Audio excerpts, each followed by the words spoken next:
Welcome back to the channel. This is the Action Figure Grader, and today we're going to look at mainly loose graded vintage Star Wars items that sold on eBay to give you guys an idea of some of the different variants that are selling, the different grades, and we have to talk about the two uncirculated 90 plus grade loose graded Boba Fetts that sold for massive numbers. True, I was really surprised that they went that high, but I guess I shouldn't be too surprised given that Boba Fett's, you got the Boba Fett tax and then you got extremely high grade examples that were available at auction. So we'll dig into those along with a bunch of other AFA, CAS, and UKG loose graded figures. I think I've got one or two items that are not graded, but I wanted to at least talk about them. So let's dig in. We've got a lot to go through. The first one is a CAS 85 Luke Farm Boy. This has got the brown hair. This is the Hong Kong brown hair, not the dark brown hair. This looks like kind of the chocolatey, lighter brown hair, although it is a pretty dark color. And again, it was a CAS 85. And that one sold for $321. And CAS graded farm boys do tend to sell for a little bit less. I hate how CAS encapsulates them with the saber in the hand versus how AFA does it, which we'll get to in a little bit, with a really nice kind of encased saber holder. I like that a lot better, and that's been my experience when I've been selling some of my Luke farm boys that are both AFA and CAS graded. The CAS graded examples, even in really high grade, and when, you know, even looking at them, you can see that they're high grade. People just don't care. You're gonna end up selling them for, I would get, you know, it just depends on the variant, of course, but you know, for common variants, you know, an AFA 85 for this particular figure is probably more like 500 to 550. This CAS 85 sold for $321. That's a pretty big price disparity. It's usually not that large, but in this case, I think that this one is maybe a little on the upper range in terms of overgraded. It's not by much, but you know, looking at the tunic around the hips there, I mean, it's got a very clear paint overspray there on the tunic from the legs. You know, the brown has gone into the white of the tunic, and it's got, you know, another darker spot there that's also like a paint overspray. So, you know, does that warrant it getting less than an 85? I mean, that's up to you how to judge it, but you know, you also have some overspray on the hand there onto that little saber hilt, the white saber hilt there. I'm being picky here, but I'm just trying to maybe detail why this one sold so cheap and why I think maybe it was slightly overgraded. You know, the color of the arms and legs and the chest are still nice and white. So I don't necessarily ding CAS for that, but I do think because of this overspray issue that it's really on both legs, it's most noticeable on the left leg. But I think because of that, personally, I think it's got to default down to an 80 plus. That's my personal opinion, though. So I mean, we all know the AFA examples do tend to go for a little bit more. But I think in this case, this one was probably just a little bit overgraded and probably why it sold where it did. I'm not saying it's a bad item. I think that's a great deal at $321 for maybe a slightly harder to find hair color variant, Hong Kong. So you compare that to how this one's displayed. I just think this is a better display method, and I wish CAS would go back to doing it this way. I just like the way it looks a lot better. Now, this one was an AFA 80 plus brown-haired Luke. Now, this is the no COO. It's more of like a, you know, a lighter brown color. This is not the same figure that we just looked at. AFA 80 plus, no COO, brown hair, dark pants. And you can see the hair color difference is pretty noticeable. The Hong Kong's got a much darker color, and there's an even darker shade of brown that was made in the Hong Kong factories as well. This is like the tri-logo version of Luke, and very clearly, I mean, just looking at this one, and I'm not saying they're exactly equal, but you know, this only got an 80 plus, even though it doesn't have any paint overspray issues, and it's still nice and bright white, versus this one that got the 85. So I consider this one to be more like an 80 plus grade, and that sold at $321. And this one was an 80 plus grade and sold for $335. So that's kind of how the market is noting it. Any CAS grade, I'm not saying any, but most CAS 85s, they typically sell in that 80 AFA 80 plus range. Again, not always true. Not always true. There's not a hard and fast rule for any of this stuff, but that's just kind of been my rough idea in terms of how they sell. Now, for rare variants, it maybe doesn't matter as much. Okay, like a CAS 80 plus Red Bar R5 is going to be expensive. And a CAS 80 plus Red Bar R5, is going to be pretty pricey, even relative to an AFA 80 plus. I don't know what the disparity is on that, but they're both going to be really, really pricey. So it just depends on what particular figure you're talking about. This was an interesting display from CAS. This one is a light brown stitch CAS 80 Jawa. So, a common figure, but they had it displayed with the robe next to the figure, which is kind of cool. That's kind of a cool setup there. It's a little big for a fairly small character, but it presents pretty cool. That one sold for $255.33.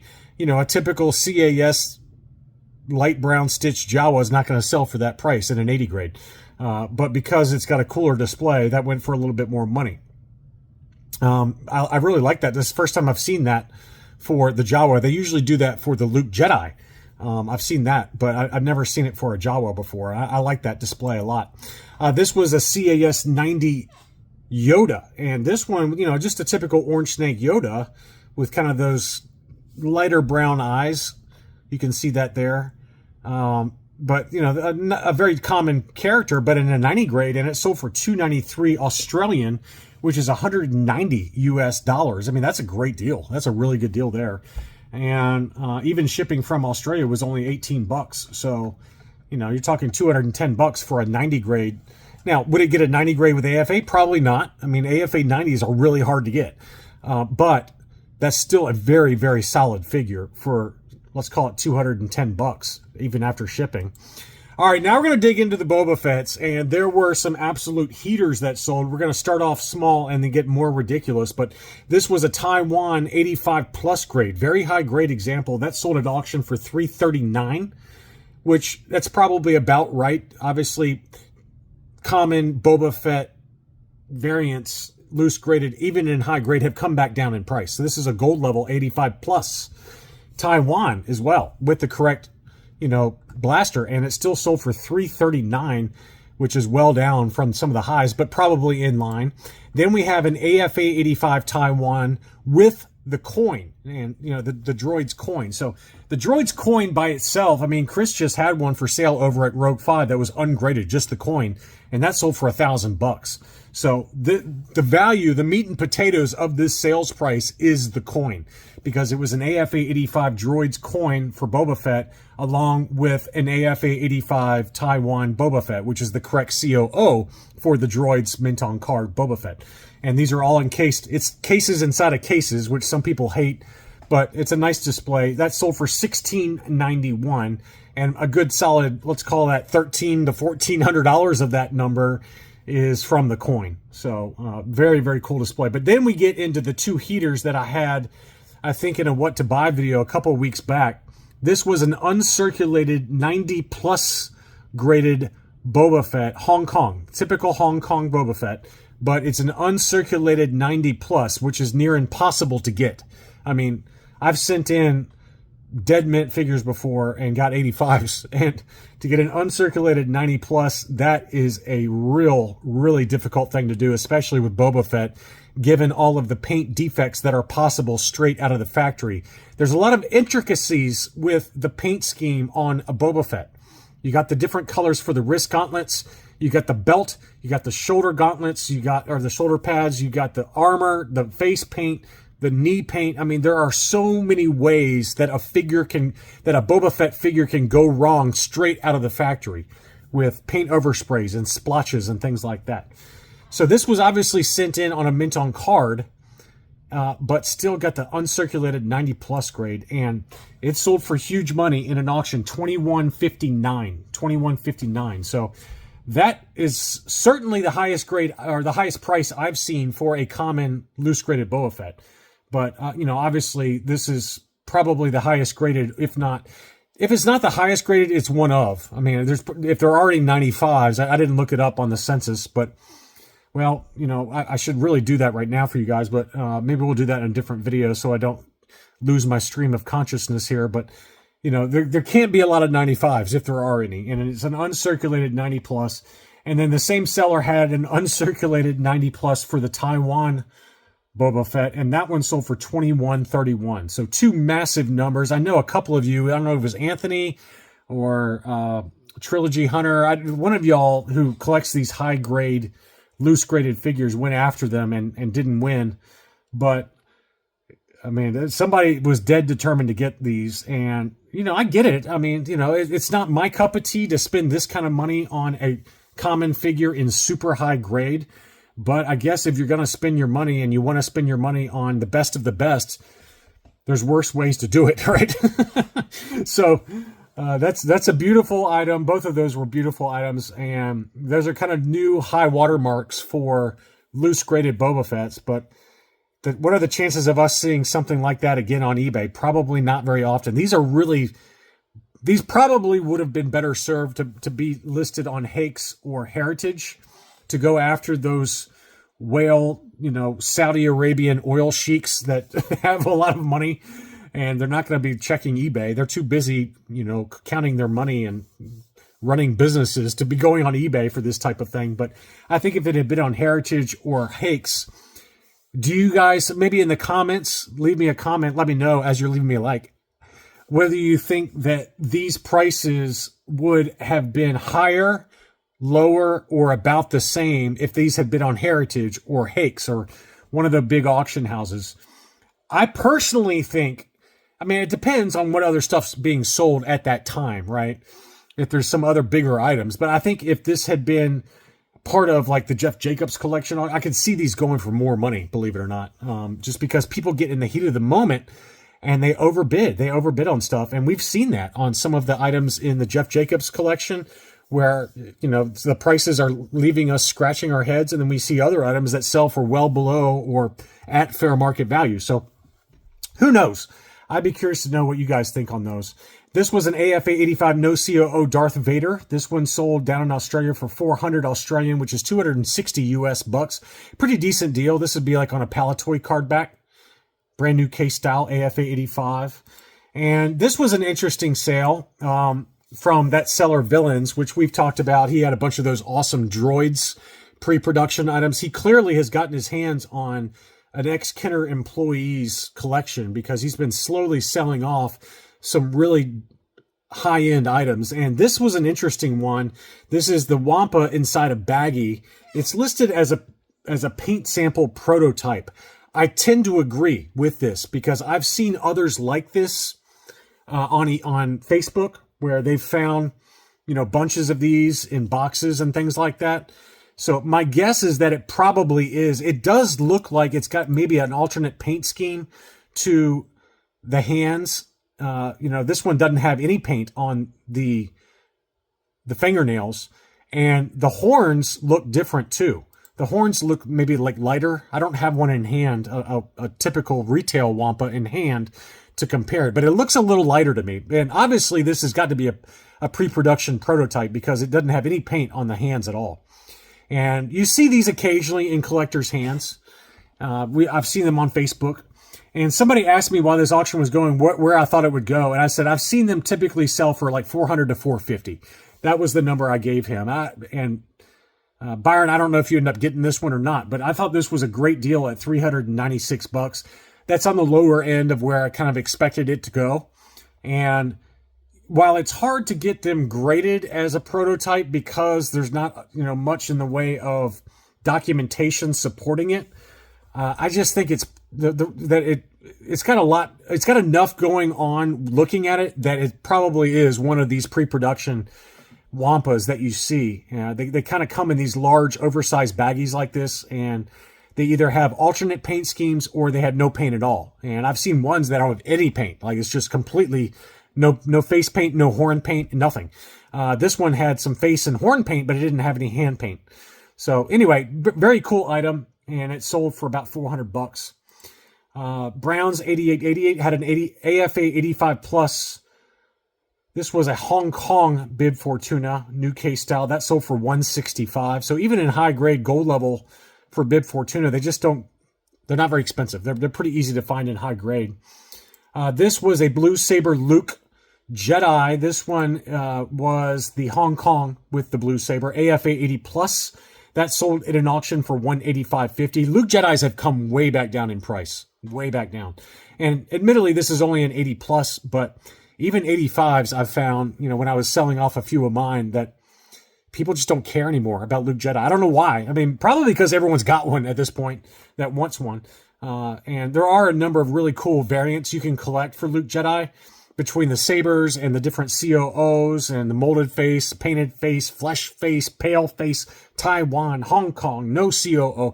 I mean, there's a bunch of different cool variations, but it just seems like in general, Luke Jedis and Biker Scouts from the Return of the Jedi line, while they used to be expensive, they've definitely come way back down in price. Here was a baggie for Chief Chirpa, AFA 85 archival case. This one was listed for $200. The best offer accepted on this was $170. I thought that was a good deal for an AFA 85 baggie archival case. Again, nobody cares about baggies. I've talked about that recently, but people just don't seem to care about baggies that much. And going back to CIB, they had a number of loose graded, fairly common, although they did have a glass lead that we'll get to in a second, but this was a no COO Han Bespin that sold for $145, AFA 85. Here is that South American Brazilian Glassleet Hoth Snowtrooper. That was AFA 80. It's got a factory-specific figure as well as a factory-specific lighter blue weapon. There's no cape for the Glassleet. I don't know how you pronounce it. I always say Glassleet now. For the Hoth Snowtrooper. So no cape, but it's got a very specific brighter blue weapon.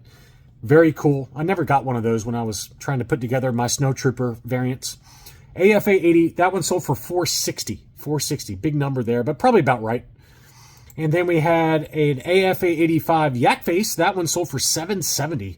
So that's up a little bit. It did have an archival case and new case style. Yak Faces, again, are pretty easy to find, and they've been coming back down a little bit in price. We've seen some AFA 85s that have sold in the sixes lately, but that was a pretty decent deal, I think, for an archival case AFA 85, $770. And then Treasures from the Attic had a bunch of really cool figures that sold. This is Eyes Right for a no COO Hammerhead. Tough to find the eyes going right, I found. This is a no COO UKG 85 that sold for $190 US. He also had the beautiful Apple Head Yoda graded UKG 90%. What a stunner that one is. That's got the rigid brown snake. It's a different snake material used. Black Pac-Man eyes, but very clearly the Apple Head relative to the color of the head versus the hands and the feet. So Yoda has been in a Yoda tanning bed, so he's got some tan going on his hands and feet, but not on his head. So that is a really expensive figure, and it was actually listed for what I consider to be a very fair price for a 90% gold level, 525 pounds, which is $712. I mean, we've seen some other examples, both AFA as well as UKG graded, go for that price or more. Also had some last 17 figures. We got a General Lando UKG 85 that sold for $366 US. We had a 90% gold level A-Wing pilot that sold for $610. That's a big number there. Probably more than I'd pay, but that was a beautiful figure. It was pretty much flawless, and it sold for a big price accordingly. Here was a UKG 85% for EV99 new case style. That sold for $750. So a couple of big prices on some UKG last 17. And then Naboo Fishing, my buddy Jay had a UKG 90% gold level 3rd gen Polish bootleg Zuckus that sold for $295 on that one. And then finally, this was an interesting sale. This is not vintage, but I wanted to show this. This was sold by CIB. This is a 12 medallion set that was given away at Star Wars Celebration 4. So it was celebrating the first 12 figures that were sold by Kenner. And so it's got these collector medallions that you could pick up at the 30th anniversary of Star Wars, which was Celebration 4. And this one's got the entire set along with the kind of collector case that has the first 12 that you see on the backs of 12 backs. So very, very cool item there. And that one sold for $1,000. So I have no idea what these are worth, but I wanted to show that because that's not something you see every day. And I just thought that was a really nice looking display. So CIB had that for sale and it sold for $1,000 US. Thank you as always for watching. Don't forget to leave me a like if you enjoyed the video, and I'll be back soon.